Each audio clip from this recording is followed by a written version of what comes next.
Okay, so good day, guys. So today we are going to be discussing kinetic theory of matter. We've we've said a lot about matter in our previous lectures. So this is the tutorial from the lecture five. So we are just going to be discussing. We'll be moving into kinetic theory of matter, then moving to gas in particular, gases in particular. So let's start without wasting time. So kinetic theory of matter. So it's also the moving molecular theory. So it explains basically the force between molecules and the energy the molecule possess. And I believe I explained very well in the previous classes. I explained very well in the previous classes about um uh, each state of matter, the energy they possess, the rank of this energy, which one has the highest energy, which one has the least. I think I did everything quite nice. So without wasting much time, I'm just going to be kind of fast with this. So this theory explaining the force between molecules. Okay, for example, you cannot say okay the force between solid particles, which is very very strong, compare it to that of the gas particles, which is very very weak. Or in fact, in ideal situation, they say the force is negligible. So kinetic energy is energy that an object has because of its motion, because of its velocity. That's why the formula for kinetic energy is what? From V squared. The V is very, very important.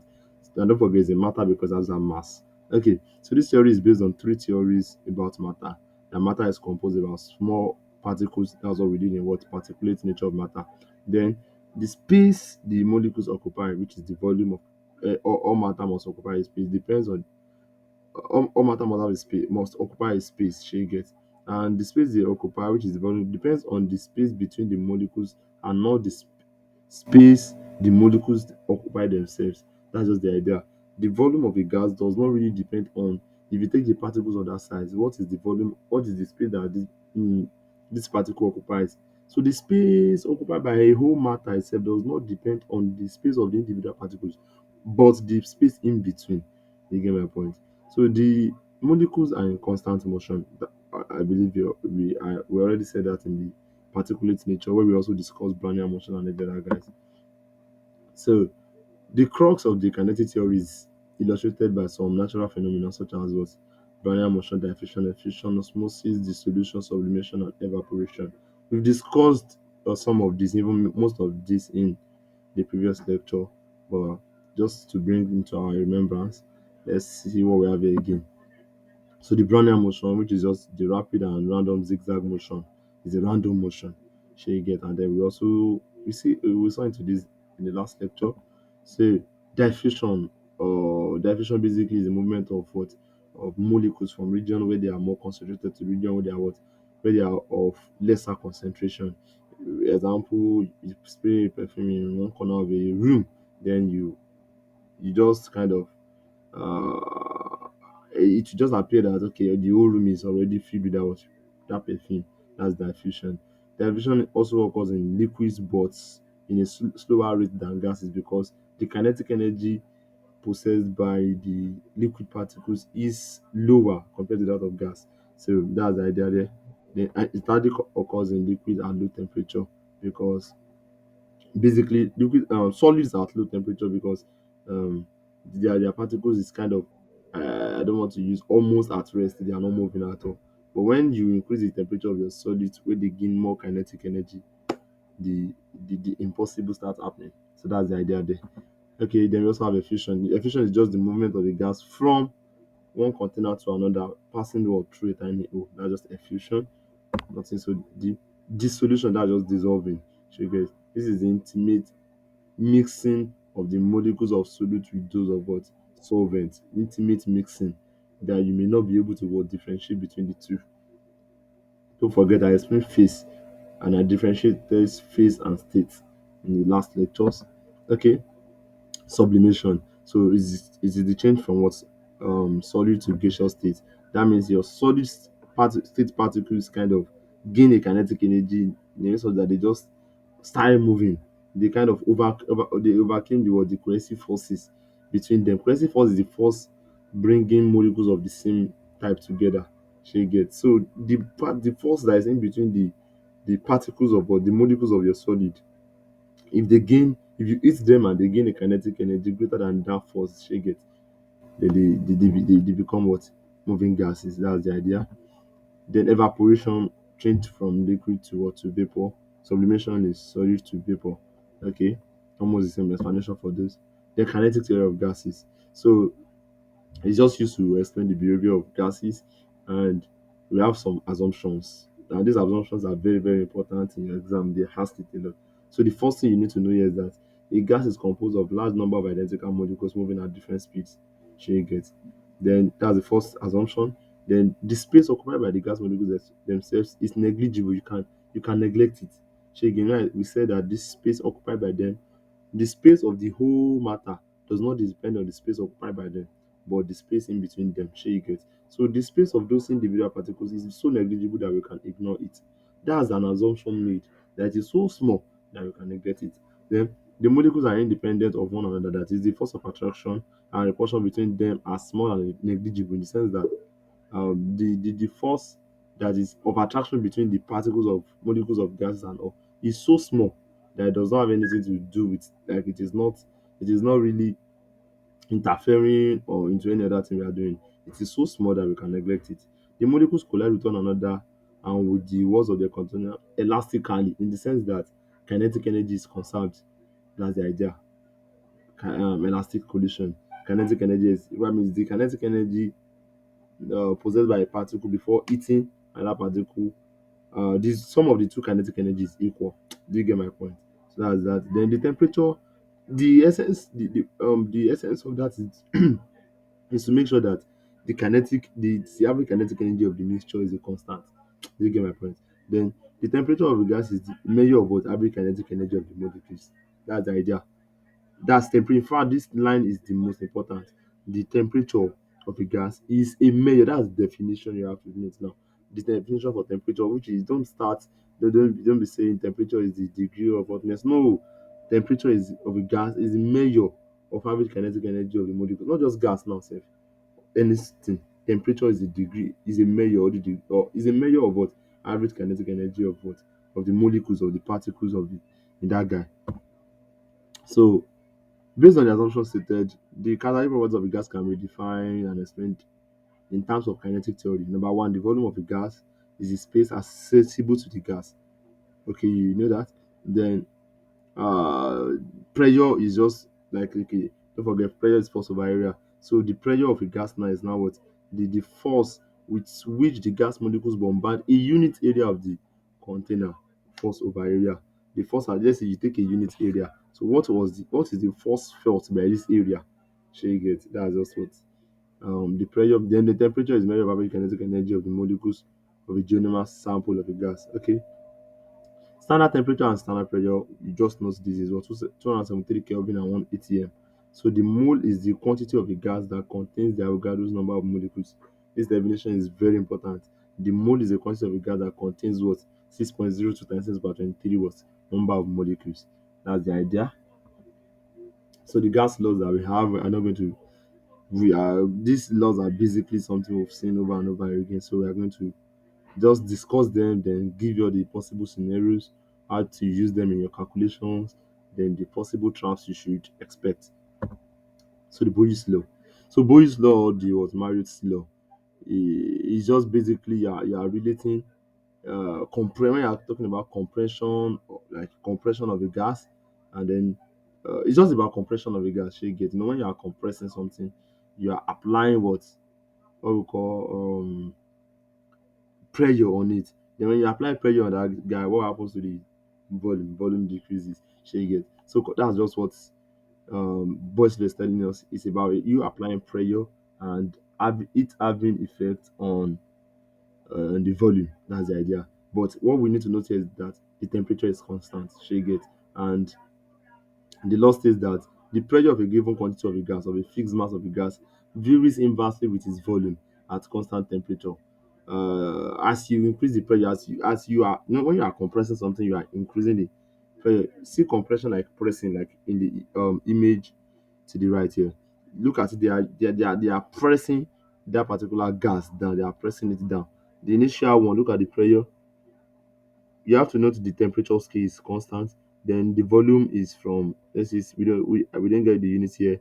Is the initial volume is 4, but the final volume is what? Is 2. The initial pressure is what? 1. The final pressure is what? Is 2. Do you get my point? So when you increase the pressure, what happens to the volume? The volume decreases. Logical. So as the pressure applied on the gas increases, the volume of the gas decreases. That's the idea. So the law can also be stated that, oh yeah, they might want to kind of twist your head in the sense, okay, the pressure is directly proportional to what? It will be directly proportional to the inverse of the pressure. Do you get my point? So that's the idea on that. So since there is no temperature here, all you just need to do is what? Get your initial pressure, initial volume, final pressure, and you might be looking for final volume. So you get it, just P1 over V1 equals to P2 over V2.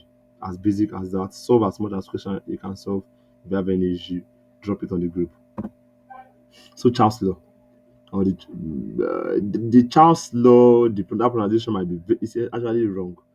It is Charles's law. Shey you get, because Charles normally does the pronunciation. Then when Charles owns something, it becomes Charles's. That's just English language. So Charles's law, a statement that the volume occupied by a fixed amount of gas is directly proportional to its absolute temperature. Absolute temperature in the sense of what? Kelvin. Please note this. If you are given question and you are using your Celsius temperature, you will be very, very wrong. So you get. So it is what? The absolute temperature. So it means that the volume occupied by a fixed amount of a gas is directly proportional to its absolute temperature if the pressure remains constant. In Boyle's law, we have the temperature to be constant. In Charles' law, we have pressure to be constant. So V over T is equals to a constant. Then V1 over T1 equals to V2 over TT. That's Charles' law. Remember, when you increase what? When you increase the temperature, what happens to the volume? The volume also does what? Increases. That's just the idea. It's a direct proportionality. When you increase the temperature, the particles of that gas gains what? Kinetic energy. They start moving. She gets. Then pressure is constant, note that. So they start moving. They start moving. Then if pressure is constant, then the volume must also increase in order to what? To appreciate the temperature. That's the idea here. So volume and temperature increases together. That's Charles' law. So the Boyle's and Charles' law. Any gas that obeys Boyle's and Charles' law is called an ideal gas. Note this. Any gas that obeys Boys and Charles let's call what? An ideal gas. So a gas will behave like an ideal gas at these two conditions. They ask it a lot: low pressure and high temperature. Low pressure and high temperature. And if it is not high pressure and low temperature now, it is now a real gas. Do you get my point? So this means that a gas will deviate from being ideal at high pressure and low temperature to what? To being real. Okay? There's the pressure law. They also call it the it is Gay-Lussac's that gave us this law. This is basically different from the Gay-Lussac's law of combining volume. So I prefer calling it the pressure law to differentiate it from that. So the Gay-Lussac's law says that the pressure of a given mass of a gas is based directly with the what? Absolute temperature again here, not what? Celsius. You must always convert to your Kelvin of the gas when the volume is kept constant. Even if they say calculate your temperature in Celsius, first calculate your temperature in Kelvin, then convert your Kelvin to Celsius. That's the way around that. And pressure law is just telling us that pressure is direct proportional to temperature. P1 over T1 equals to P2 over T2, just like what? The Charles law. So Avogadro's law. There's a popular song in this side of the world that is about Avogadro's. Avogadro's law ló sọ wípé equal volume of all gases under the same temperature and pressure contain the same number of molecules. Don't mind my voice. So Avogadro's law is a statement. They ask the question a lot. That's why the song is also kind of popular like that. So Avogadro's law is a statement that under the same condition of what? Temperature and pressure. That's under what? Constant temperature and pressure. Equal volume of all gases of different gases will contain the same equal number of molecules. If if uh if you have 2 cm cube of oxygen and 2 cm cube of hydrogen gas at the same temperature and pressure, they will contain the same number of molecules. That's the idea here.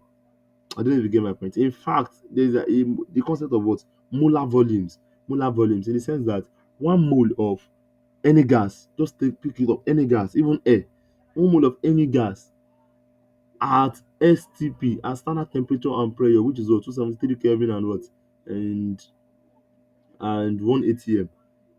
Though one mole of those gases, don't forget, one mole is what containing the Avogadro's constant, which is 6.02 times 10 to the power 23. You get my point. Then they're also going to contain the same volume, which is 22.4 dm cube, and the same number of molecules. Do you get my point? So that's the idea here.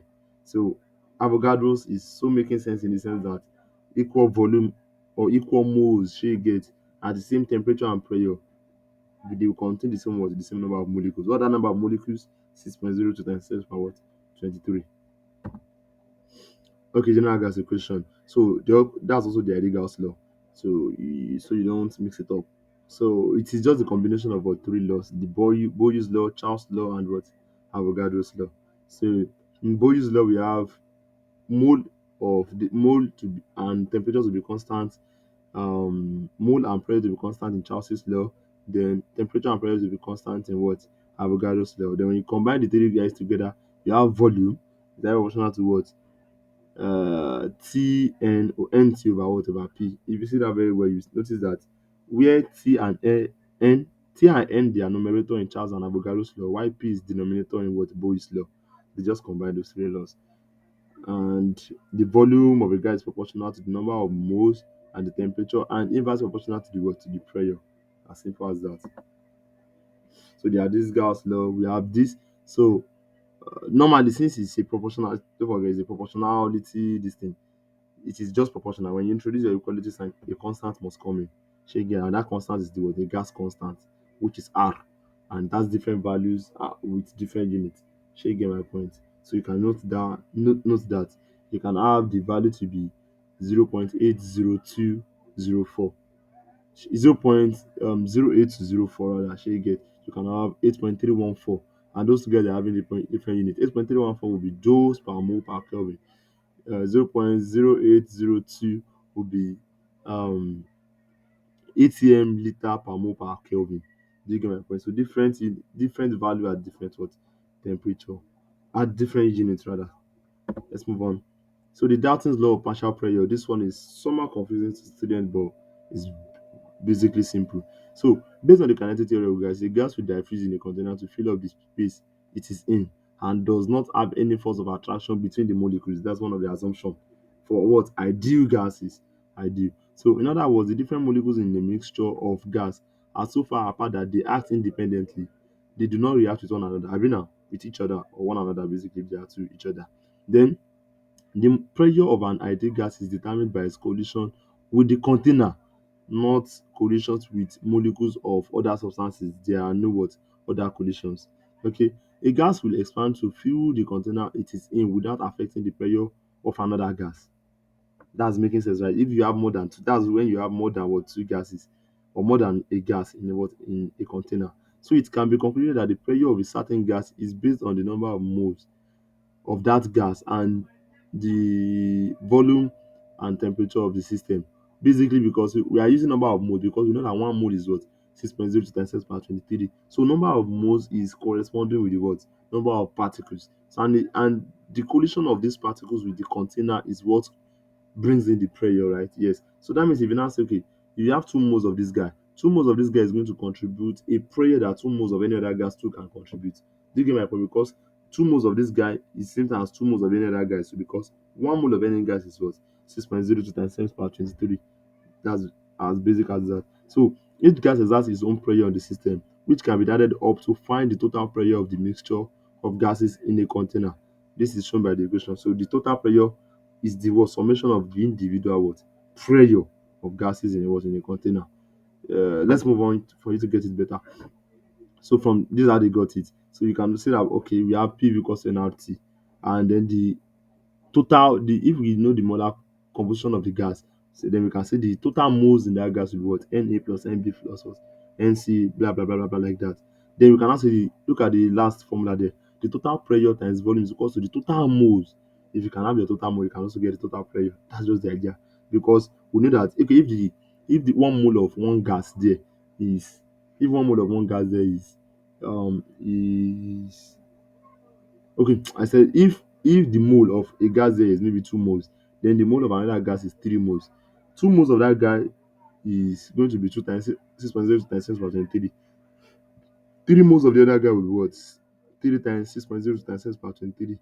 It is also the same thing I just said, 5 moles of a gas. Do you get my point? So that's just the idea. There, the tips you can just use when you're solving Dalton's law of partial pressure. So the main point of this particular law is to be able to get the total pressure of a mixture of gases, or get the individual pressure as exerted by each gases. You want to get the total pressure, or you want to get the pressure exerted by just one, the partial pressure. So from the previous slide, we already established that these gases exert pressure proportional to their mole, in the sense that 1 mole will exert a pressure that 1 mole can exert, while 2 moles will kind of exert more than that of 1 mole, right? As the idea. So the one with the highest mole we have the highest pressure contribution, while the one with the lower mole we have the what? Least pressure contribution to the whole total pressure. Okay. Then using this concept, we can calculate the total pressure or the individual pressure of the gases. Let's move on. So the mole ratio, this is the idea you need here. For example, now let's say we have two gases, oxygen and hydrogen gas in a mixture. Then you have to calculate the total pressure. Let's now say the mole of hydrogen gas is 2 moles, oxygen gas is what? 10 moles. Then we can easily calculate the total pressure there, because we can just say, okay, I mean, okay, let's say we want to get the total pressure basically. If you have the partial pressure, to get the total pressure, just add them together. Do you get my point? If you can add the partial pressure together, you get the total pressure. And to get the individual pressure from a total pressure, you can just say the mole of oxygen gas, which is 10, divided by the total mole, which is 12, times the total pressure, will give you the what? Pressure of what? Of that of oxygen, because we are looking for that of oxygen. If it is for hydrogen, it will be 2 over 12 times what? Total pressure. And that's just that. That's just that. We are going to solve more questions in the group. Okay. Then I think this is the last law. We have the LUSSAC'S law of combining volume. LUSSAC'S law of combining volume. So this law basically is more into what stoichiometry, but we are going to just look at it a little bit here. So Joseph Louis Gay-Lussac began his career in 1801 by carefully. All these years are not compulsory. It is not compulsory if you know them, so you get they won't ask you. By very carefully showing the validity of Charles' law for a number of different gases. Gay-Lussac's most important contribution to the study of gases, however, were experiments he performed on the ratio of the volumes of gases involved in a chemical reaction. Okay, Gay-Lussac studied the volume of gases consumed or produced in a chemical reaction because he was interested in the reaction between hydrogen and oxygen to form water.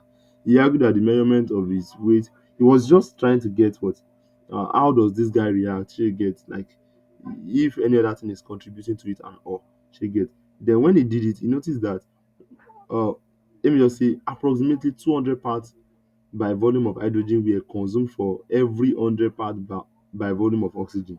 Thus, hydrogen and oxygen seem to combine the ratio 2 to 1. And we can also see that in when you write the real equation, it will be 2H2 plus what?